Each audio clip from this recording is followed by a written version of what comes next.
ರಾತ್ರಿ ಬೆಂಗಳೂರಿನಲ್ಲಿ ಸುರಿದಂಥ ಭಾರಿ ಮಳೆಗೆ ಸಾಕಷ್ಟು ಅವಾಂತರಗಳು ಸೃಷ್ಟಿಯಾಗಿದ್ದಾವೆ. ತಗ್ಗು ಪ್ರದೇಶಗಳಿಗೆ ನೀರುಗಳು ನುಗ್ಗಿದ್ದಾವೆ ಮತ್ತು ಸಾಕಷ್ಟು ಕಡೆ ಮರಗಳು ಕೂಡ ಬಿದ್ದಿದ್ದಾವೆ. ರಾಜಾಜಿನಗರದ ವೆಸ್ಟ್ ಆಫ್ ಕಾರ್ಡ್ ರೋಡ್ ಬಳಿ ಇರುವಂಥ ಒಂದು ಫ್ಲೈಓವರ್ ಮೇಲೂ ಕೂಡ ಒಂದು ಬೃಹತ್ ಮರ ರಸ್ತೆಗೆ ಉರುಳಿದೆ. ನೋಡ್ಬೋದು ನೀವು, ನಾನು ಘಟನಾ ಸ್ಥಳದಲ್ಲಿದ್ದೀನಿ. ಸಂಜೆ 6ರಿಂದ 7 ಗಂಟೆ ಸುಮಾರಿಗೆ ಈ ಒಂದು ಮರ ಬಿದ್ದಿದೆ. ಆಗಿನಿಂದಲೂ ಕೂಡ ಮರವನ್ನು ತೆರವುಗೊಳಿಸುವಂಥ ಕೆಲಸವನ್ನು GBA ಅಧಿಕಾರಿಗಳು ಮತ್ತು ಸಿಬ್ಬಂದಿ ಮಾಡ್ತಿದ್ದಾರೆ. ಘಟನಾ ಸ್ಥಳದಲ್ಲಿ ಇದ್ದುಕೊಂಡು ಆಗಿನಿಂದಲೂ ಕೂಡ ಮರವನ್ನು ತೆರವುಗೊಳಿಸುವಂಥ ಕೆಲಸವನ್ನು ಮಾಡಲಾಗ್ತಿದೆ.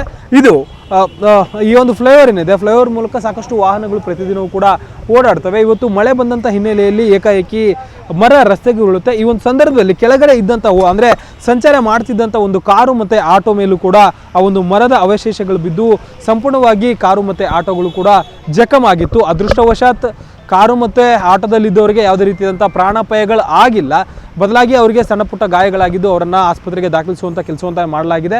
ಈಗಾಗಲೇ ಕಾರುಗಳನ್ನು ತೆರವುಗೊಳಿಸಲಾಗಿದೆ ಮತ್ತು ರಸ್ತೆ ಮೇಲೆ ಬಿದ್ದಿರುವಂಥ ಬೃಹತ್ ಮರವನ್ನು ಕಟ್ ಮಾಡಿಬಿಟ್ಟು ಅದನ್ನು ತೆರವುಗೊಳಿಸುವಂಥ ಕಾರ್ಯ ಇನ್ನೂ ಕೂಡ ನಡೀತಿದೆ.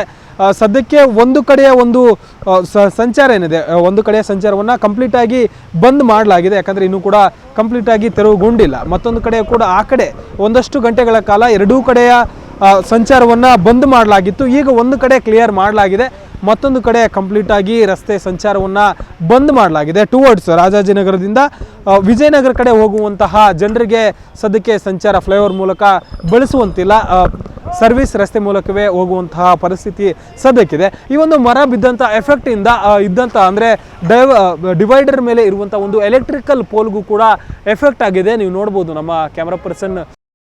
ಇದು ಬರೀ ವೆಸ್ಟ್ ಆಫ್ ಕಾರ್ಡ್ ರೋಡಲ್ಲಿರುವಂತಹ ಒಂದು ಫ್ಲೈಓವರ್ ಮೇಲೆ ಆದಂಥ ಘಟನೆ ಅಲ್ಲ, ಬೇರೆ ಬೇರೆ ಕಡೆಯೂ ಕೂಡ ಮರಗಳು ಧರೆಗೆ ಉರುಳಿದವೆ. ಪ್ರತಿ ಬಾರಿಯೂ ಕೂಡ ಮಳೆ ಬಂದಂಥ ಸಂದರ್ಭದಲ್ಲಿ ಇದೇ ರೀತಿಯಾದಂತಹ ಘಟನೆಗಳು ಬೆಂಗಳೂರಿನಲ್ಲಿ ಆಗ್ತಿರ್ತವೆ. ಆದರೂ ಕೂಡ GBA ಇಲಾಖೆಯಲ್ಲಿ ಬರುವಂಥ ಅರಣ್ಯ ಅಧಿಕಾರಿಗಳು ತಮ್ಮ ಕೆಲಸವನ್ನು ಎಲ್ಲೊಂದು ಕಡೆ ಮಾಡ್ತಿಲ್ಲ. ಯಾಕಂದರೆ GBAಯಲ್ಲಿ ಒಂದು ಅರಣ್ಯ ಇಲಾಖೆ ಅಂತ ಇರುತ್ತೆ. ಆ ಒಂದು ಸಿಬ್ಬಂದಿಗಳಾಗಿರ್ಬೋದು, ಅಧಿಕಾರಿಗಳಾಗಿರ್ಬೋದು, ಹೋಗಿ ಘಟನಾ ಸ್ಥಳದಲ್ಲಿ ಒಂದಷ್ಟು ಕಡೆ ಎಲ್ಲೆಲ್ಲಿ ಮರಗಳು ಬೀಳುವಂಥ ಪರಿಸ್ಥಿತಿಗಳಿದ್ದಾವೆ, ಎಲ್ಲೆಲ್ಲಿ ಮರಗಳು ವೀಕ್ ಇದ್ದಾವೆ ಅಂಥ ಕಡೆ ಮಾರ್ಕ್ ಮಾಡುವಂಥ ಕೆಲಸವನ್ನು, ಅಲ್ಲಿ ಪರಿಶೀಲನೆ ಮಾಡಿ ಕ್ರಮ ಕೈಗೊಳ್ಳುವಂಥ ಕೆಲಸವನ್ನು ಮಾಡಬೇಕಾಗುತ್ತೆ. ಆದರೆ ಅಧಿಕಾರಿಗಳು ನಿರ್ಲಕ್ಷ್ಯ ವಹಿಸ್ತಾರೆ. ಅದೃಷ್ಟವಶಾತ್ ಇವತ್ತು ಯಾರಿಗೂ ಕೂಡ ಪ್ರಾಣಾಪಾಯ ಆಗಿಲ್ಲ. ಒಂದು ವೇಳೆ ಬೈಕ್ ಸವಾರನ ಮೇಲೆ ಏನಾದರೂ ಈ ಮರ ಬಿದ್ದಿದ್ರೆ ಜೀವ ಹೋಗ್ತಿತ್ತು, ಅಥವಾ ಒಂದು ಸದ್ಯಕ್ಕೆ ಯಾವುದೇ ರೀತಿಯಾದಂಥ ಅನಾಹುತಗಳು ನಡೆದಿಲ್ಲ. ಬದಲಾಗಿ ಮರ ಬಿದ್ದಿದೆ, ಇಲ್ಲಿ ಎಲೆಕ್ಟ್ರಿಕಲ್ ಪೋಲ್ ಕೂಡ ಡ್ಯಾಮೇಜ್ ಆಗಿದೆ, ಯಾವುದೇ ರೀತಿಯಾದಂಥ ಪ್ರಾಣಾಪಾಯ ಆಗಿಲ್ಲ. ಪ್ರಾಣಾಪಾಯ ಆದರೆ ಯಾರು ಹೊಣೆ ಅನ್ನೋಂಥ ಪ್ರಶ್ನೆ ಇಲ್ಲಿ ಉದ್ಭವ ಆಗುತ್ತೆ. ಸದ್ಯಕ್ಕೆ ಅಧಿಕಾರಿಗಳು ಘಟನೆ ಆದಮೇಲೆ ಎಚ್ಚೆತ್ತುಕೊಳ್ಳೋದಕ್ಕೂ ಮುನ್ನ, ಘಟನೆ ಆಗೋದಕ್ಕೂ ಮುನ್ನ ತಮ್ಮ ಕೆಲಸವನ್ನು ನಿಭಾಯಿಸುವಂಥ ಕೆಲಸವನ್ನು ಮಾಡಬೇಕಿದೆ. ಕ್ಯಾಮ್ರಾ ಪರ್ಸನ್ ಯೋಗೇಶ್ವರ್ ಜೊತೆ ಮಾದೇಶ್, ನ್ಯೂಸ್ 18 ಕನ್ನಡ, ಬೆಂಗಳೂರು.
ನಿರ್ಭೀತ, ನಿಷ್ಪಕ್ಷಪಾತ, ವಿಶ್ವಾಸಾರ್ಹ ಸುದ್ದಿಗಳಿಗೆ ಮತ್ತೊಂದು ಹೆಸರಾಗಿರೋ ನ್ಯೂಸ್ 18 ಕನ್ನಡ ಈಗ ಆಪ್ನಲ್ಲೂ ಲಭ್ಯ ಇದೆ.